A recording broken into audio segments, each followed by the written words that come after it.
मुंबई में कोरोना की रफ्तार तमाम कोशिशों के बाद भी थमने का नाम नहीं ले रही। आज भी मुंबई में 1000 से ज्यादा नए मामले सामने आए हैं। कोरोना पर अंकुश लगाने की चुनौतियों के बीच आए नए बीएमसी कमिश्नर इकबाल चहल का क्या प्लान है, इस पर बात की हमारे संवाददाता साहिल जोशी ने।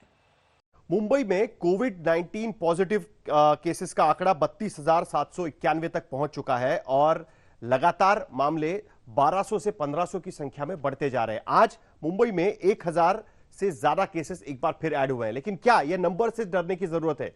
क्या बीएमसी अब तैयार है इस सारी सिचुएशन को हैंडल करने के लिए? बीएमसी के नए कमिश्नर आ चुके हैं और इस वक्त हमारे साथ मुंबई के नए बीएमसी कमिश्नर आईएस चहल इस वक्त जुड़े हुए हैं, जो कुछ ही हफ्ते पहले मुंबई का जिम्मा संभाल चुके हैं। सबसे बड़ी जिम्मेदारी आज की तारीख में। मिस्टर चहल, शुरुआत आपकी यहीं से होगी कि जिस तरीके से मुंबई में लगातार 1200 से 1500 केसेस बढ़ती जा रही है, किस तरीके से आप तैयार कर रहे हैं मुंबई को कि केसेस बढ़ने के बावजूद भी मुंबई में स्थिति गंभीर ना हो, उसके लिए आप किस तरीके से तैयारी कर रहे हैं? साहिल, सबसे पहले आपका बहुत धन्यवाद कि आपने मुझे आज मौका दिया हमारी बाजू रखने के लिए। आपको मालूम ही अभी आपने बताया कि मुंबई में टोटल अभी आज करीब 32,000 से ऊपर केसेस हो गए हैं, 33,000 के नीचे हैं, पर इसमें जो एक्टिव केसेस हैं वो करीबन 23,000 हैं और 23,000 के अलावा 15,000 लोग आज डिस्चार्ज हो चुके हैं जो ट्रीटमेंट के बाद में वो दे हैव बिकम नॉर्मल।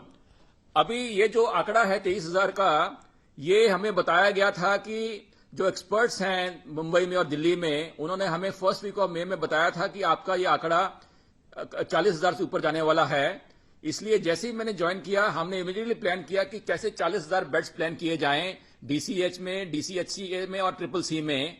और आपको खुशी होगी कि आज हमारे पास टोटल 31 मई को आने 5 दिन के अंदर अंदर 44,000 बेड हमारे पास रेडी हो जाएंगे, जिसमें से ऑलमोस्ट 40,000 रेडी हो चुके हैं। और 44,000 के अगेंस्ट आज हमारा अंदाजा है कि 31 मई को टोटल जो एक्टिव केसेस हैं, और हमें ये 33,000 के आंकड़े के ऊपर जाना नहीं है, हमें वो आंकड़ा देखना है जो अभी भी जिनका इलाज चल रहा है, जो अभी डिस्चार्ज नहीं हुए हैं। वो आंकड़ा जो है वो आज जो 24,000 है वो 27,000 से ऊपर जाने वाला नहीं है। इसलिए 27,000 के अगेंस्ट हमारी 44,000 की 44,000 की तैयारी है।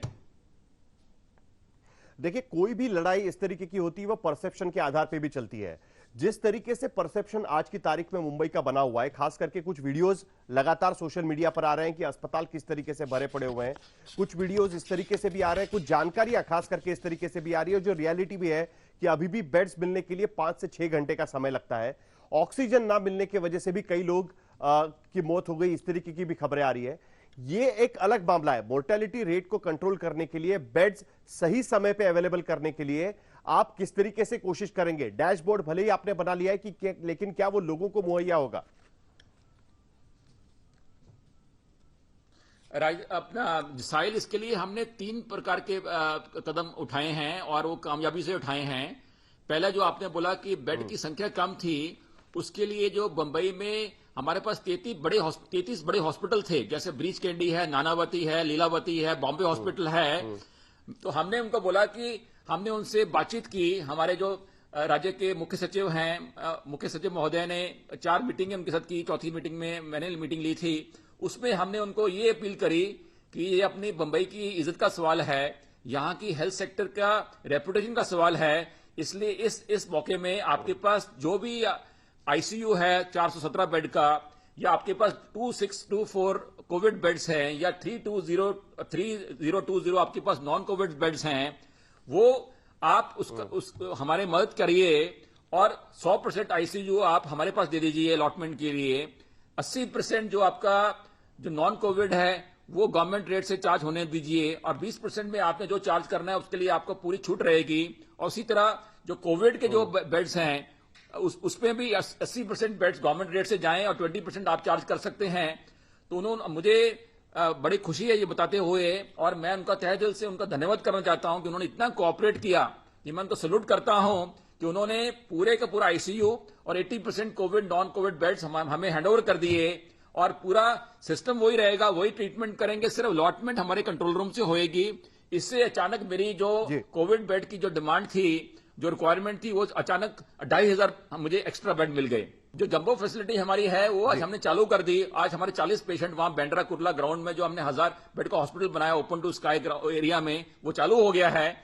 और जो डॉक्टर्स की कमी की बात है उसके लिए हमने 2 कदम उठाए। पहला तो हमारे आदरणीय मुख्यमंत्री महोदय ने एक अपील की उनके फेसबुक एड्रेस में, एक नाम से कोविड योद्धा।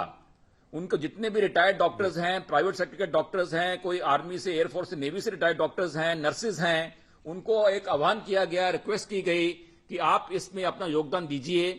तो उसके रिस्पांस में हमारे पास 3700 ऐसे डॉक्टर्स और नर्सेज ने हमें लिखा कि वो काम करने को तैयार हैं। इसके अलावा मैंने क्या किया है, लोगों को इंसेंटिव देने के लिए जो हमारे एमबीबीएस के इंटर्न्स हैं, जो हमारे पास हजारों लड़के हैं जो एमबीबीएस फाइनल ईयर कर चुके हैं, अभी इंटर्नशिप कर रहे हैं और डॉक्टर डिग्री मिलने से पहले, उनको हमने बोला कि आपका जो ऑनरेरियम 11,000 रुपया है, अगर आप कोविड ड्यूटी करेंगे तो आपको हम 50,000 रुपये देंगे।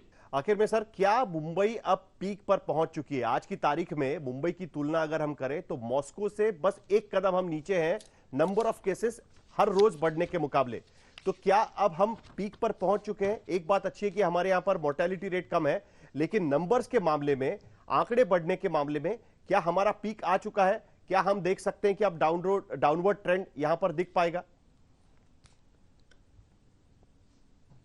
साहिल, एक बंबई के जितने मेरे आदरणीय नागरिक हैं, ऑनरेबल जो हमारे सिटीजन्स हैं, और जितना ऑनरेबल यहाँ मीडिया है, उनको मेरी एक अपील है कि आज हमारा डेथ रेट 3.2% है और बड़ी जल्दी वो और नीचे आने वाला है। उसका कारण ये है कि हमने डायलिसिस का एक ऑनलाइन सिस्टम बनाया है जिसमें टोटल हमारे पास आज total 84 Covid machines, dialysis machines और 6 कोविड सस्पेक्ट मशीन्स हमने लगाई हैं और एक प्लेटफॉर्म तैयार किया है। यहाँ डॉक्टर बिच्छू हैं, एमिनेंट डॉक्टर, और ये दुनिया में पहला ऐसा प्लेटफॉर्म है जहां पर रियल टाइम डैशबोर्ड है। कोई भी नेफ्रोलॉजिस्ट उसको टैप कर सकता है coviddialysis.in को, और वहां पे स्लॉट बुक कर सकता है कोविड के लिए और सस्पेक्टेड कोविड के लिए। हमने सस्पेक्टेड कोविड के लिए सेपरेट डायलिसिस सेंटर बना दिया है और मुझे आश्वासन दिया गया है इसके बाद में कोई भी